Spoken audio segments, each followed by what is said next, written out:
Terduga teroris Bogor sibuk racik bom saat ditangkap, diduga terkait jaringan JAD. Detesmen Khusus atau Densus 88 Anti Teror Polri kembali menangkap terduga teroris di daerah Bogor, Jawa Barat pada Selasa 15 Juni. Kabag Penum Divisi Humas Polri Kombes Pol Ahmad Ramadan menyatakan terduga teroris yang ditangkap berinisial KD alias AA.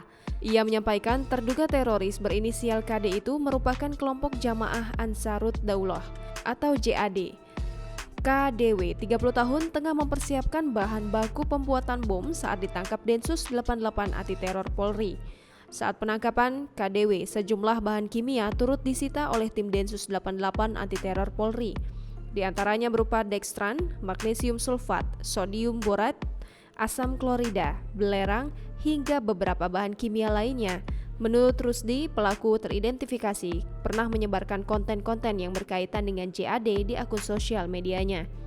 KDW diduga menjadi admin WhatsApp grup yang kerap mendiskusikan mengenai amaliyah jihad.